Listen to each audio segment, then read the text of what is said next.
অভিষেক শর্মার রেকর্ড গড়া ইনিংসে ইংল্যান্ডকে ১৫০ রানে হারিয়ে ৪-১ ব্যবধানে সিরিজ জিতল ভারত। অভিষেকের ১৩৫ রানের ইনিংসে ৯ উইকেটে ২৪৭ রান করে স্বাগতিকরা।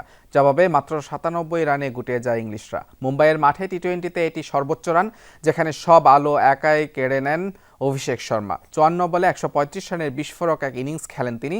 ১৩ ছক্কা হাঁকান, যা টি-টোয়েন্টির এক ইনিংসে সর্বোচ্চ ৬। সেই সাথে টি-টোয়েন্টিতে কোনো ভারতীয়র এটাই সর্বোচ্চ ইনিংস। সঙ্গে শিভাম দুবের ১৩ বলে ৩০ রানের ক্যামিওতে ৯ উইকেট হারিয়ে ২৪৭ রানের বড় সংগ্রহ পায় ভারত। জবাবে ওপেনার ফিল সল্ট ৫৫ রানের ইনিংস খেললেও অন্য প্রান্ত ছিল আসা যাওয়ার মিছিল।